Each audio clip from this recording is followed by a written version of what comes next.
Hello friends, welcome back to my YouTube channel. तो आज की इस वीडियो में हम डिस्कस करेंगे असेसमेंट ऑफ लर्नर के बारे में। तो आज की इस वीडियो में हम देखेंगे कि लर्नर असेसमेंट उसकी क्या डेफिनेशन होती है, कौन कौन से उसके पर्पज होते हैं और जो लर्नर है उनके कौन कौन से टाइप्स होते हैं। तो फर्स्टली हम डिस्कस करते हैं असेसमेंट ऑफ लर्नर की डेफिनेशन के बारे में।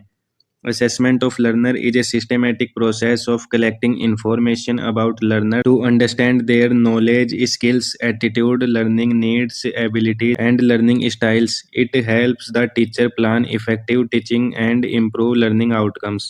तो असेसमेंट ऑफ लर्नर्स का मतलब होता है स्टूडेंट्स के लर्निंग लेवल को समझने के लिए उनकी नॉलेज, स्किल्स, एटीट्यूड और एबिलिटी का सिस्टेमेटिक इवोल्वेशन करना। सिंपल वर्ड्स में बताऊं तो जो असेसमेंट होता है वो एक ऐसा प्रोसेस होता है जिसमें टीचर ये चेक करता है कि स्टूडेंट है वो कितना समझ रहा है, कितना सीख पा रहा है। असेसमेंट से टीचर को ये पता चलता है कि स्टूडेंट है उसकी क्या स्ट्रेंथ है, क्या उसकी वीकनेस है, कौन कौन से टॉपिक है वो स्टूडेंट्स के लिए डिफिकल्ट है। इस प्रोसेस की हेल्प से टीचर अपनी टीचिंग मेथड्स को इम्प्रूव कर सकता है और स्टूडेंट्स के लिए बेटर लर्निंग स्ट्रेटेजी है वो बना सकता है, ताकि जो लर्नर या स्टूडेंट्स होते हैं वो इजीली अच्छे से समझ पाएं। डेफिनेशन के बाद में अब हम डिस्कस करते हैं purpose of assessment of learner के बारे में। यानी जो असेसमेंट ऑफ लर्नर है उसका मेन पर्पज क्या होता है? To identify learner strength and weakness. Assessment से टीचर को पता चलता है कि जो स्टूडेंट है उसकी क्या स्ट्रेंथ है और क्या वीकनेस है। मतलब जो स्टूडेंट है वो किस सब्जेक्ट या टॉपिक में स्ट्रांग है और किस एरिया के अंदर स्टूडेंट है उसको इम्प्रूवमेंट करने की ज़रूरत है। To understand individual learning needs. हर स्टूडेंट का लर्निंग स्टाइल है वो अलग अलग होता है। असेसमेंट है वो टीचर को ये समझाने में हेल्प करता है कि कौन सा फास्ट लर्नर है और कौन सा स्टूडेंट है वो स्लो लर्नर है। To select suitable teaching methods. Assessment के बेसिस पर टीचर अपनी टीचिंग स्ट्रेटेजी चेंज या इम्प्रूव कर सकता है, जैसे activity based learning, group discussion या revision methods. To evaluate progress and achievement. Assessment से ये पता चलता है कि स्टूडेंट ने कितना सीखा है और लर्निंग गोल्स है वो अचीव हुए हैं या नहीं हुए हैं। To provide feedback and motivation.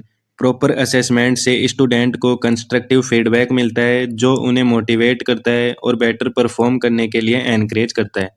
Purpose के बाद में अब हम डिस्कस करते हैं टाइप्स ऑफ लर्नर के बारे में कि जो लर्नर होता है उसके कौन कौन से टाइप्स होते हैं। Based on behaviour and learning characteristic learner are classified into the following types. Learner के बिहेवियर और उनकी कुछ कैरेक्टरिस्टिक्स के हिसाब से जो लर्नर है उसके काफी टाइप होते हैं, जिसमें फर्स्ट आता है फास्ट लर्नर, सेकंड है एवरेज लर्नर, थर्ड है स्लो लर्नर, फोर्थ है विजुअल लर्नर, फिफ्थ है ऑडिटरी लर्नर, सिक्स्थ है काइनेस्थेटिक लर्नर। अब हम डिस्कस करते हैं एक एक के बारे में, जिसमें फर्स्ट आता है हमारा fast learner. Learn concept quickly and easily. जो फास्ट लर्नर होते हैं वो टीचर के द्वारा समझाए हुए कॉन्सेप्ट है उनको फास्टली, इजीली और अच्छे से लर्न कर लेते हैं। Require minimal repetition. जो स्टूडेंट्स अच्छे से याद कर लेते हैं और जल्दी याद कर लेते हैं उन्हें बार बार किसी टॉपिक को याद करने की जरूरत है वो नहीं होती है, क्योंकि वो एक ही बार में सब कुछ याद कर लेते हैं। Show high interest and curiosity. जो स्टूडेंट्स जल्दी याद कर लेते हैं उनमें पढ़ने का इंटरेस्ट भी ज़्यादा होता है और क्यूरोसिटी है वो भी ज़्यादा होती है। Can work independently. जो फास्ट लर्नर होते हैं यानी जिन स्टूडेंट्स को जल्दी समझ में आ जाता है वो अपने आप ही याद कर सकते हैं किसी भी टॉपिक को बिना किसी टीचर की हेल्प के। Need challenging activity to stay motivated. जो फास्ट लर्नर होते हैं उन्हें चैलेंज लेना है वो बहुत पसंद होता है, जिससे क्या होता है अगर वो चैलेंज को कंप्लीट कर देते हैं तो उनके अंदर जो मोटिवेशन है वो बहुत ज़्यादा इंक्रीज हो जाता है। फास्ट लर्नर के बाद में हमारा सेकंड टाइप आता है वो है average learners. Learn at normal pace. जो एवरेज लर्नर या स्टूडेंट्स होते हैं वो अपनी नॉर्मल पेस से टॉपिक है उसको लर्न करते हैं। Need explanation and practice. Average learners को जो टॉपिक है वो टीचर के द्वारा अच्छे से समझाना पड़ता है और उसे याद करने के लिए जो लर्नर है उनको बार बार प्रैक्टिस है उसकी ज़रूरत होती है।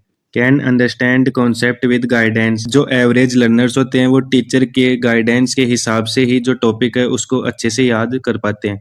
Form the majority of the class.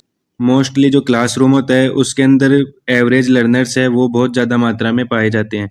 Benefit from regular teaching methods. Average learner है वो फास्ट लर्नर्स भी बन सकते हैं अगर जो टीचर है वो उन्हें अलग अलग टीचिंग मेथड से स्टडी करवाए। एवरेज लर्नर के बाद में हमारा थर्ड टाइप आता है वो है slow learners. Learn concept slowly.